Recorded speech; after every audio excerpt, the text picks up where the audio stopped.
and welcome to year 6 of Tide Clan, the Night Claws. So this year is all about their journey to the place that StarClan has prophesied through Moonpaw. So with that being said, let's see what has happened this year. As always, we are starting off with Tidestar, who at the beginning of spring, just at the start of their journey, he knows it will be long and he worries deeply for his clanmates' health. They've lost so many to the two legs and fears leaving the tides behind might be the hardest challenge yet. So he's very worried about the journey itself. Just as they've gotten out of the territory, he looks towards Moonpaw for guidance.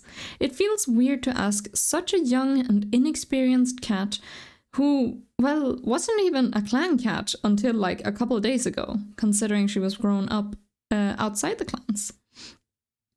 But then again, she was a prophet, no matter how young. Moonkit goes to commune with StarClan and eventually returns with the message, "Where my paws once played, there lies the path to guide the way." After talking to Echolight, they start journeying up the river towards the place Moonkit was born. As summer comes around, the warm weather comes. They finally made it to the first step on the journey. The riverbanks have drawn close and are as dry as stone, despite the water being right next to it. The lack of fish also worries Tidestar after the events of the two-leg drought, which is what they're calling last year, where they were fishing up all the fish. Moonpaw meditates silently in her birthing den under the tree, while the rest of the clan are a little ways away, waiting patiently for her answer. She does eventually return with a message, "Where shadows fade and dawn's light breaks, beyond the peaks where courage wakes. Follow the river's winding song to find the valley where you belong." Tidestar decides to get a better view, and after Sandtuft skillfully climbs a tree, he mentions mountains in the distance with his new language, which we're gonna get into when we get to him. The clan finds a cliff and looks out upon the land before. The mountain range is long and no cat knows exactly where to start. They sleep on it and are woken by Shinesong's excited yowl. As they come to look, they see the sun rising over a specific part of the mountain, and the clan sets out to cross it. All the way in autumn, they are making slow progress to the mountain, and towards Leafbear, they finally get there. Not without many injuries, as well as little food, which, again, we'll get to that when we get to the injured cats. At least they'll finally leave the rogues behind, as nothing would want to live up in these harsh climates. At least, that's what he hopes. Tidestar feels incredibly guilty when he asks Moonpaw if bringing Badgertooth is the right thing to do for the clan, due to him being incapacitated right now, making this journey a lot harder for everyone. Moonpaw looks at him expressionless. He's asked her to commune with StarClan many, many times, and she slowly seems to have lost her joy. But it's surely not his fault. Young cats were like this. She'd get over it. She comes back with the message, "In unity lies strength."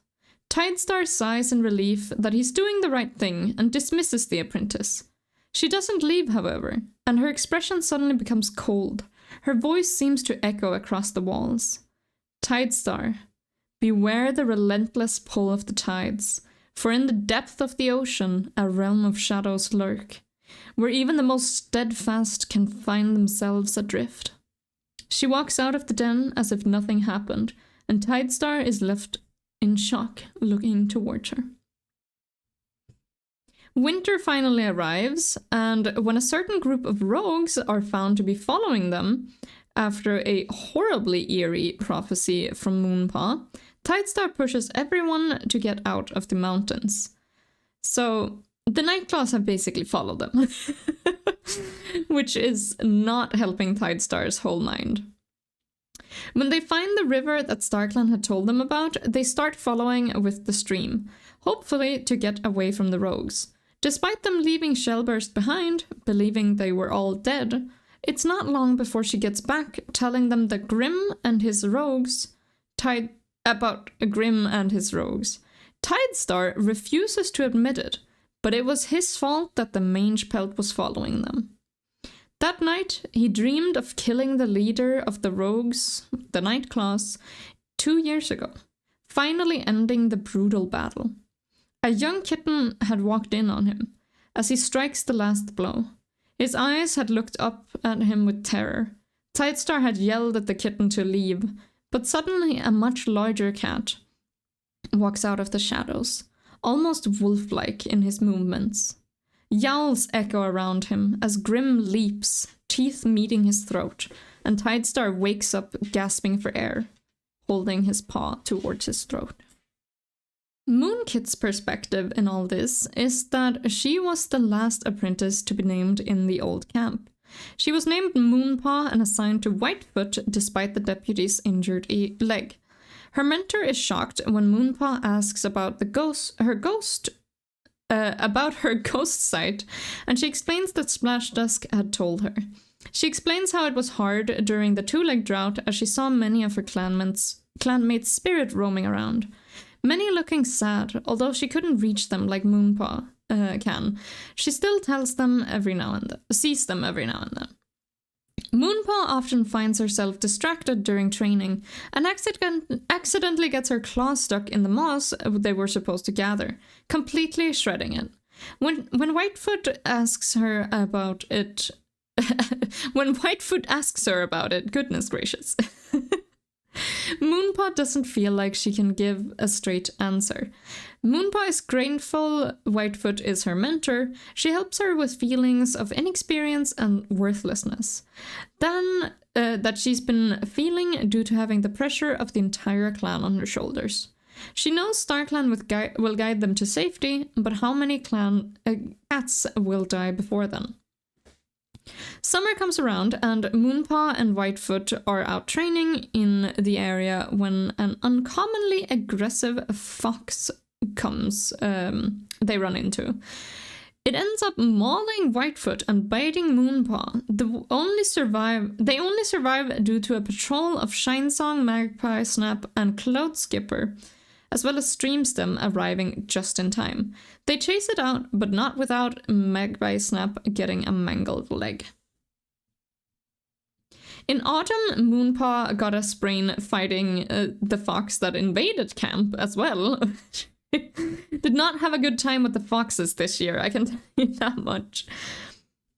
She also doesn't like being used by everyone in the clan. What did this cat say? Have you seen my mate? I heard this cat acted like that when they were alive. Is it true? Worst of all was Tidestar. He constantly doubted his leadership, and he made it a habit to ask her whenever a moment like this occurred. Echolight tried to comfort her, and Moonpaw was so grateful. Even Featherbreeze tried to talk to her sometimes, but their conversations felt slightly strained as she was much closer to her mother. Either way, it didn't feel like anyone truly understood her. StarClan wanted so much from her, and so did the living. She sighed, sitting in the middle of camp. She could never be truly alone with her thoughts. In winter, Moonpaw is suddenly hit with a strong vision in the mountains, making her head spin as she chants words out loud. Beneath the moon's solemn glow, a prophecy weaves a tale of woe. In the grasp of darkness the clan must fight, as the Grimm's claws bring eternal night. When the leader's final breath is drawn, Grimm's vengeance shall be withdrawn. A new dawn will rise. With the end of one, another's fate ties. Just as she finishes, Magpiesnap comes running into the camp, telling her of the situation with the Nightclaws she's just witnessed. And Moonpaw is horrified when she realizes her choice to let Sweet Lily stay had led to her unfortunate death. Moonpaw feels hopeful when she starts seeing other ghosts interact with StarClan cats. It must mean that they're close now. The night comes just like any other time, and Moonpaw falls asleep. She tosses and turns in her nest, images of a storm going through her body. She suddenly wakes, completely drenched, and yowls a warning. The river has overflowed, and TideClan makes it towards higher ground. They end up finding a large dry cave with a lookout onto the river. As Moonpaw gazes upon the land, her pelt drenched, the clouds suddenly split, and the moon shines onto the water below. She hears the whispers of StarClan cats on the wind. In the ebb and flow of the river's tide, under the moon's watchful guide. Her voice cuts off, and she turns to watch the clan with shining eyes. This was the first light they'd seen in moons. She continues, "We stand united, strong and free, in this new home where we are meant to be. These are the words that StarClan has spoken to me." The clan is relieved at the news, and Moonpaw, at the age of 18 moons, is given her name Moonglow, a full warrior of TideClan. Whitefoot is nervous about her kids making the journey, as they are so young. The clan has no idea how far they're going, and Whitefoot's weak leg is making it impossible for her to carry her kids anymore. When they can't walk anymore or are tired, the other warriors don't hesitate to help. Often it's Shellburst or Echolight who carries them. Whitefoot is concerned as they pass right next to a two-leg place by the river. They run into a couple of curious kitty pets, but nothing too bad. Thanks, StarClan. Whitefoot soon recovers her energy after birthing her litter and is happy to be as healthy as she can be again. Her weak leg hasn't been hurting for a while, though it is often sore from walking too much. As summer comes around, Whitefoot decides to talk to Badgertooth about the crush she had on him when they were younger, and is shocked to hear that he had one on her too.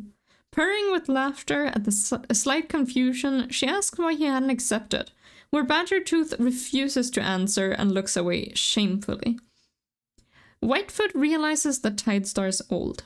The only reason why he can do this journey in the first place is due to the lives he's been given by StarClan. She can't help but wonder if this journey will be his end, and who, in that case, would give her 9 lives. Whitefoot is unfortunately badly injured while on patrol with Moonpaw, as the aggressive fox attacks them, breaking one of Whitefoot's chest bones. They're luckily saved, but Moonpaw was also injured and Whitefoot is worried. Of course, it's difficult for Whitefoot to move, and she's even more ashamed to have halted the journey an entire moon before slowly increasing their pace once more. In autumn, Whitefoot... oh my gosh. No! Whitefoot works on bringing in stretching exercises to help her injuries and stay fit, despite her difficulty moving. She manages to journey through the mountain terrain without much more than some heavy breathing. Oh gosh. Okay, come winter, Whitefoot is worried about the night claws that are following them. It's definitely the same group of they fought oh so long ago, after she had been made deputy. Grim seems to have taken over after his father's death, and he was on the path of revenge. Whitefoot couldn't help but pray to StarClan, but after a prophecy Moonpaw received, it all seems pretty bleak. Her broken bone couldn't have healed at a better time, and the clan swiftly moves down towards the river. Sweet Lily is a cat who joined asking to help them as healer. She was invited to journey with them as she knew the lands well, but it wasn't until Moonpaw affirmed that she was supposed to stay that she was given a full position of medicine cat. She spends most of her time quietly tending to warriors. The she-cat doesn't say much, but seems very confident and gentle, humming to herself while tending to wounds. Sweet Lily, unfortunately, during the travel through the mountains, is shocked when she smells Grim's rogues while out gathering herbs with Sandtuft, Cloudskipper, and Shellburst. She yells a warning, but is quickly silenced.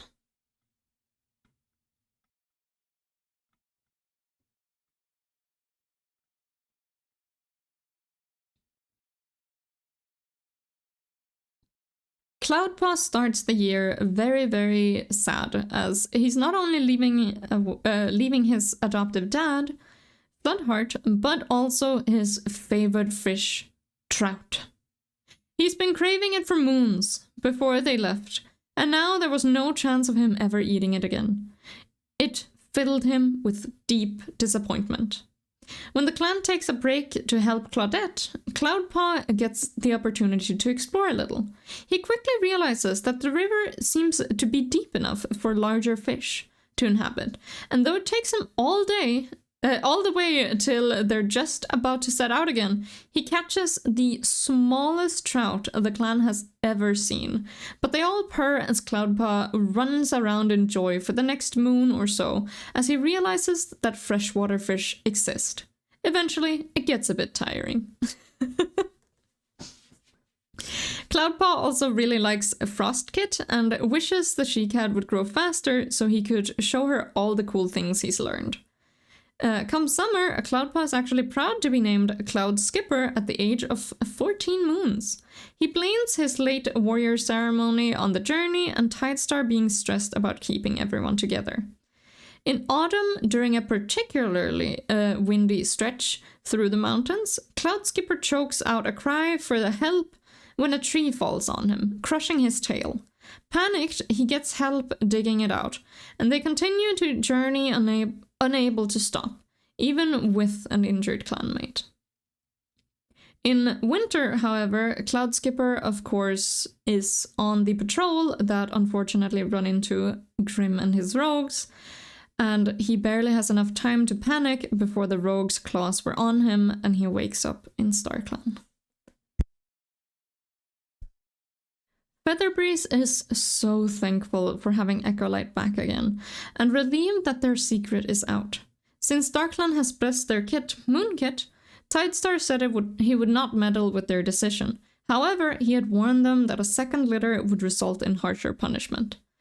Though Featherbreeze has never even planned on having one litter, he and Echolight dipped their heads thankfully for his mercy on their own foolishness. I did actually prevent kits in the game, because I think these two would really honor that, but I might uncheck that again later on just to see if that might cause some more drama. We'll see. But for now it's actually prevented in-game, so they literally cannot have kits. Featherbreeze is also shocked to see where Moonpaw was born, and once it hits him, and is once again hit by a wave of guilt for what he put Echolight through, though seeing it makes him feel closer to his daughter. In winter, Featherbreeze feels like it's getting harder and harder to bond with her, though. He has so much work to do, and it's not like Moonpaw walks to him for comfort. She always chooses Echolight or Shinesong instead. He hopes that things will calm down once they arrive at their new territory, and they'll find peace at last. Maybe then he can get a better relationship with his daughter. Echolight is given credit as the official creator of the language Silentpaw, as she comes up with the idea to help her now deaf brother Sandtuft communicate with her clanmates. When she speaks of its beginning, it will be her. When cats speak of its beginning, it will be her name that comes up. It's not surprising that a lot of cats are getting sore, especially not with all the walking she and Sandtuft. Especially not with all the walking. She and Sandtuft feel the need to dig for some herbs. And these two's relationship have actually been going really, really well. After Sandtuft kind of got humble and admitted that maybe he had been a bit of a jerk in the past. Summer comes around and she worries about Splashpaw's feelings of worthlessness and wants to help, though he's made it clear that the path of Medicine Cat just isn't for him. He wants to hunt and protect the borders. In autumn, with the first traces of sickness coming just in time for the colder weather, Echolight wants now more than ever to get out of the mountains. Echolight is horrified to learn that her only living brother is now dead. And we'll get to that when we get to him. She broke down emotionally, numbly walking on as they journeyed out of the mountains. Moonpaw did her best communicating with Sandtuft, as though it did help. And though it did help to know he was okay and waiting for her in StarClan along with her other family, it felt extremely lonely. Stone was ironically found due to being tripped on after mistaken for a rock. He had covered himself in mud and was almost impossible to see. He looked pretty thin and offered assistance to the clan. He looked skeptical at first, but decided to journey with them a couple days before joining. He's eventually named Stoneshadow due to his ability to blend in with the environment. The older Tom is pretty stiff, fitting his name so well that he falls down a tree. When he falls down a tree, everyone yowls in panic, only for him to land nimbly on his feet and everyone stands in shock. So he's pretty cute. When winter, however, comes along, Stoneshadow kept up well during the mountain terrain. However, on the other side, he does actually decide to leave the clan as their troubles are not his own. No one seems too sad to see him go, and Tidestar thanks him for his service, but Stoneshadow doesn't miss the hint of a growl as he warns him not to come back. Now, on to Shellburst, who likes teasing the younger warriors now that she's the oldest. She often challenges them with things such as climbing trees or scares them by sneaking up and greeting them in surprise. She claims it's all training, but Storkflight, the only cat who is not affected by her shenanigans, seems to think quite the opposite. Shellburst can't help but look fondly at the she-cat, though after what happened with Splashdusk, she hesitates to show her feelings and feels the tiniest hint of jealousy and guilt that Storkflight always seems better to she always seems to say the right things, and so effortlessly too. Shellburst is one of the main reasons the clan has enough food on their journey. She once found an abandoned two-leg nest near the river and organized a patrol to hunt down all the mice, leading to a whole feast. She returns after Cloudpaw and she got lost in a two-leg place. A nice she-cat named Magpie helped them out, but not before Shellburst had to fight off a dog while Cloudpaw ran up to a fence. She ended up getting a bite wound and a bloody nose, but Magpie helped her out. Shellburst almost couldn't look at the she-cat. She was scarcely close looking to... she was scarcely close to looking like Splashdusk, and though she wondered if they might have been related, she took a closer look and quickly realized they weren't. Shellburst is also frustrated with all the insects in the forest. Her entire fur feels like it's crawling with fleas, and she just cannot deal with it. That is about the only positive thing that happens during winter, the fleas being gone, because Shellburst and Sandtuft are actually captured by Grim and his rogues, the Nightclaws. They're starved and hurt and emptied of any information about TideClan they have. The rogues' leader, Grim, puts the two cats up against each other and tells them to fight for survival. The one who makes it will be a messenger. Shellburst is horrified. The fight wasn't fair. They may both be weak, but Shellburst was a senior warrior without any injuries. Meanwhile, Sandtuft had a weak leg and is already deaf. As dawn rises over TideClan's makeshift camp, Shellburst, her heart heavy, tells them what happened. Sandtuft struggles with his loss of hearing. He has to rely solely on his sight and smell to follow his clanmates as they journey through the strange lands. He and his sister Echolight have been spending a lot of time together as they've been working hard on learning a new way to communicate, through body language. She's teaching it to anyone she can and makes sure that her mate, Featherbreeze, and she puts it on the list of things to learn as a medicine cat, so that the clan will never feel, so that no cat in the clan will ever feel isolated again, should the time come. Though he's still accepted as a warrior, Sandtuft won't lie to himself. There are some things that are a lot harder now, such as realizing when he's made a sound, hearing the prey on the windy days, and knowing if there are any snakes, eagles, or other predators nearby. However, he's still incredibly good at fishing, since it doesn't require hearing, and he feels like he's gotten a lot better at sensing of where the fish are in the river. He also helps out the medicine cats find hers and Badgertooth's. Oh my gosh, hold on.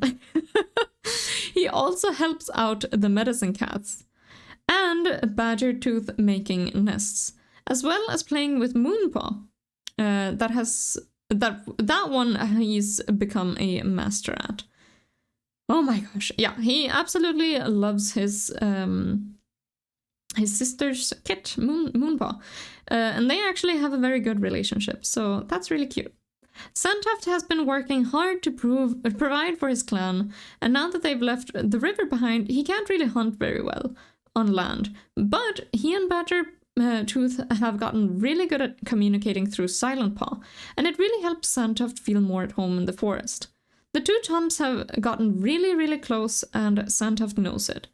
However, it seems like Badgertooth hasn't quite realized how close they've gotten. Knowing all Badgertooth's drama with crushes, he can't help but not answer him when he asks if they are mates. Of course, he's not cruel, and tells him very clearly without actually saying the words. He often tells him how much he loves him, yet always teases him that he never actually said they were mates. Badgertooth quickly caught on, and now it's a joke between them. In autumn, Sandtuft feels horrible for pushing his mate into the bracket. He knows it wasn't his fault, but he scolds himself for being so careless in the unknown territories, and we'll get to that more when we get to Badgertooth. Winter, of course, Sandtuft is absolutely horrified as he and Shellburst are caught. Cloudskipper and Sweet Lily are lying in the cold snow right behind them. He's determined to get back to Badgertooth and Moonpaw, but since he's deaf and the rogues don't know Silent Paw here, there's nothing he can help them with. In the end, it seems like Shellburst gives in and tells them something before being put in front of the she-cat. He may not be able to hear the others, but this was clearly a fight to the death. He'd never seen Shellburst look so fierce, and after just one wrong paw step, it was over. Since Badgertooth can no longer work on defenses for the camp, he's decided to be a nest builder, often decorating them with little trinkets depending on who he's built them for.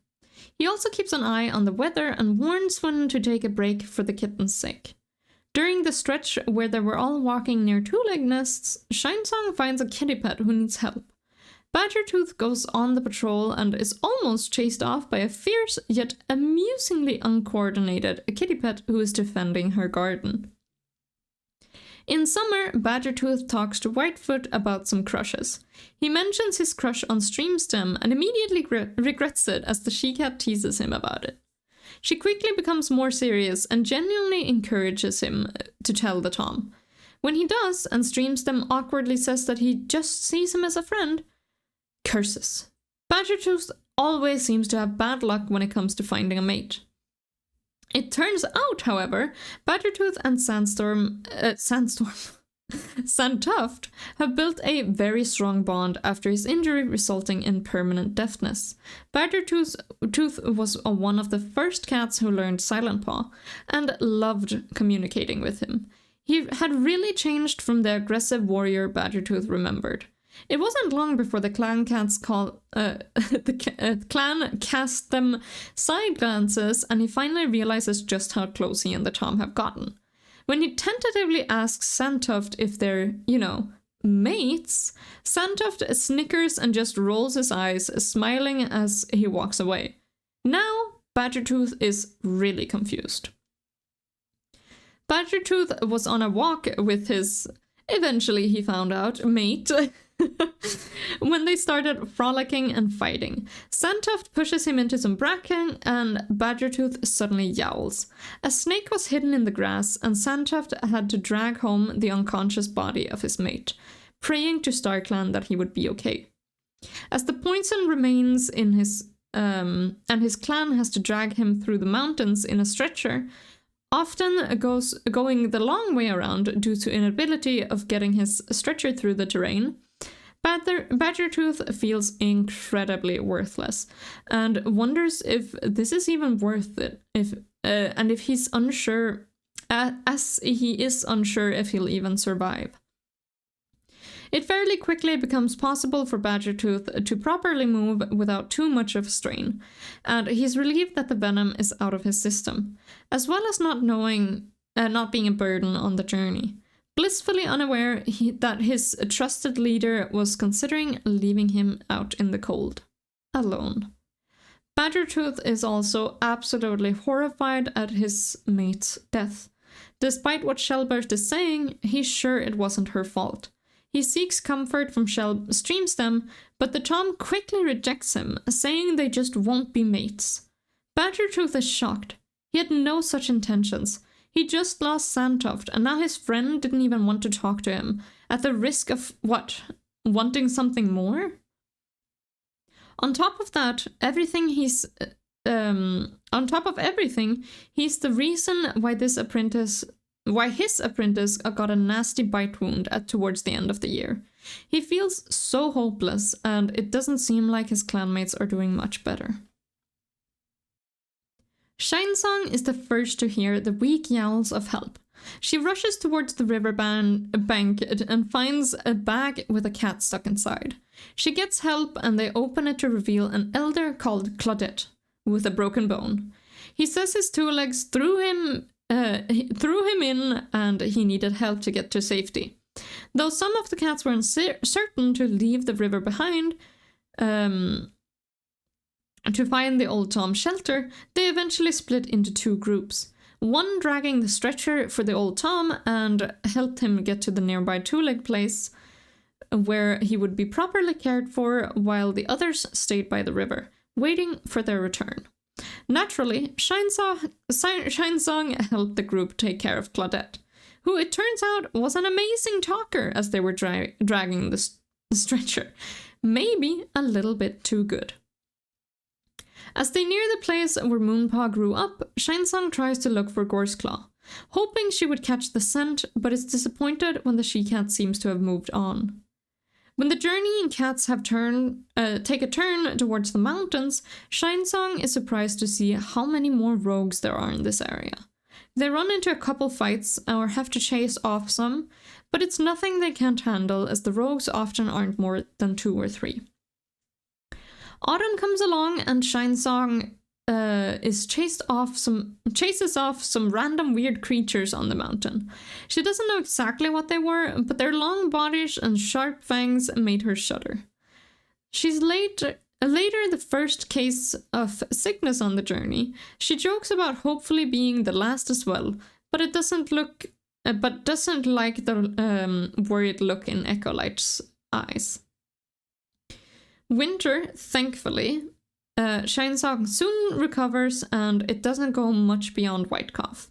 Though the sickness didn't seem like it spread, everyone is down due to Grimm's havoc and Moonpaw's eerie prophecy.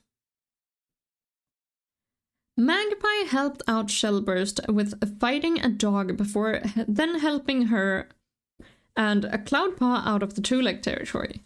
Upon first entering their camp, she insisted that she'd stay until Shellburst looked okay. But it didn't take long for the camp to get used to her, and when they set out again, she wasn't even asked to come with them, but followed as if she'd always been there. She eventually earns the name Magpiesnap for her fierce demeanor.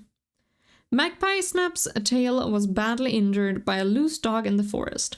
She thankfully escapes after the incident with Whitefoot and Moonpaw. She pushes Tidestar to train his apprentices more in battle training, as well as earlier. Reluctantly, he agrees, and Frostpaw and Splashkit are named apprentices at only 5 moons old. much to the dismay of Whitefoot. Magpiesnap's nature takes a harsh turn when she sees Cloud Skipper and Sweetly be brutally murdered by the Nightclaws. She told Tidestar and was confused when he called his She told Tidestar and was confused when he called his warriors together. She stated that they're already dead. When he asked how she knows, she tells him that she obviously saw it. He harshly yowls at her for not doing anything, or at least getting help. She yelled that that the clan didn't need half-hearted warriors, and she wasn't welcome back. She's shocked at the treatment. Magpiesnap quickly gets rid of her suffix and stalks off. Now simply Magpie, a loner. Storkflight has been hanging out a lot more with Shellburst. Though it started because the she-cat had known her father, she feels like they've grown into a genuine friendship. Storkflight almost gets caught in a two-leg trap, a little desperate for food after journeying, but Magpiesnap stops her and skillfully chases away the watching two-leg. She suddenly feels a large wave of relief wash over her. After a couple moons on the journey, Storkflight started preferring land prey over fish, and likes hunting with Shellburst, especially since there was no water prey diet of her own. Especially because she had a no water prey diet of her own. Shellburst, that is. Winter comes around and Storkflight has gotten increasingly more quiet as the year has progressed. When Shellburst returns, she doesn't say anything. The two just sit and walk and travel in a heavy silence. Streamstem struggled with his broken bone at the beginning of their journey, but was grateful for Badgertooth's assistance. It soon healed and grew strong quickly, his body working overtime in order to make him survive. Streamstem finds his sorrow beginning to lessen, and the further they go into the journey. He's gotten a good relationship with Badgertooth and the little pawful Frostkit. He quietly entertains his fantasy of being Frostkit's mentor one day. Although during these harsh times, he wouldn't be surprised if he was too inexperienced. Streamstem is, however, shocked when Frostpaw is actually made his apprentice. Not only that, but the strength she shows during battle training was formidable.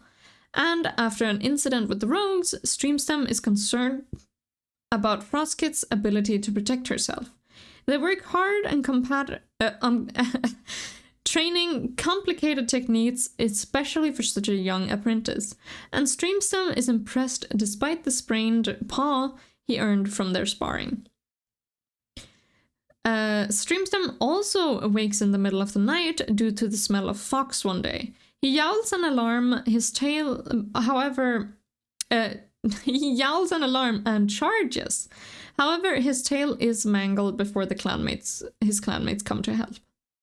With Whitefoot injured and Badgertooth having lost all motivation, Streamstem actually takes it upon himself to train the clan's apprentices during these tough times. After the battle, the kidnapping, the catnapping, I suppose, of oh my gosh, I am blanking on names right now. Of Shellburst and Sandtuft. There we go. Splashkit grows a small dislike for Featherbreeze after he tries to feed him very yucky herbs for his bellyache. He wishes there was another choice, but it eventually goes away on its own after he ate that one mouse with the oddly delicious taste that Featherbreeze may or may not have given him as an apology. Despite what his name implies, Splashkit gets quite frustrated when Frostkit plays with him a little too close to the water, with her rough water games, and quickly licks off the droplets on his fur. That is, until Badgertooth jumps in and completely drenches him. Drenches the entire shore, including Splashkit. Oh well, now that his fur is ruined anyways, he joins in on the fun. In summer, Splash Kid is shocked to be named an apprentice at only 5 moons old. Though his sister is happy, he ran away after the ceremony and cried in his makeshift nest until passing out and waking up much later. They traveled for days without anything happening. Badgertooth, his mentor, never even approached him. Relief turned to frustration and later curiosity. When he finally went up to his mentor, Badgertooth just looked at him. Tentatively, he asked if they weren't going to train. Badgertooth just smiled, claiming he was waiting for the right time. And with that, Splashpaw was relieved as they went out on their first training patrol, focusing on basic hunting methods. He enjoys training with Badgertooth, but still feels insecure when it comes to fighting. He can't help but feel like his mentor is disappointed in him. He's seen the scars and injuries on his clanmates, and he doesn't want that.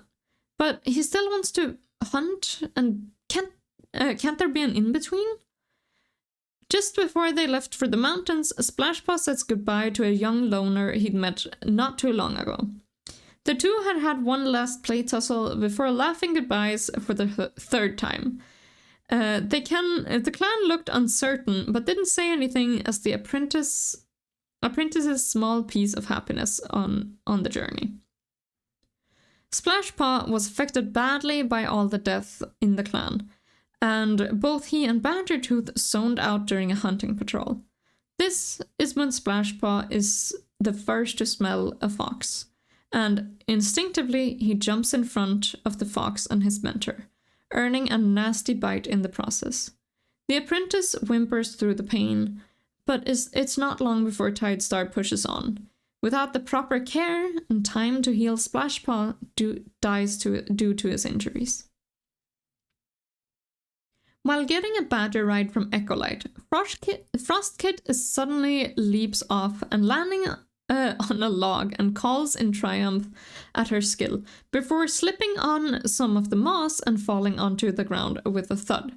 She, for one, is enjoying the journey. Frostkit feels her muscles build as she grows into a strong and healthy young she-cat. Much like the odd nature of Moonpaw's upbringing, Frostkit starts hunting and training a couple moons before officially being named an apprentice. Frostpaw is ecstatic to become an apprentice at only 5 moons old. Her brother is less excited about it, and she tries to cheer him up. While out hunting, she almost catches a squirrel, only for a rogue Tom to snatch it from under her paws. She yells a protest and warns him she's a warrior in training. He teases that she's barely more than a kid. She jumps at him and holds her ground well, having the advantage for a second during the surprise, but physically the difference soon takes charge, and the larger Tom overpowers her. Her mentor finally finds them, and Streamstem helps to chase the rogue away. And they get the squirrel. While her mentor is injured by a sprain, Frostpaw is more than eager to have battle training with Shellburst.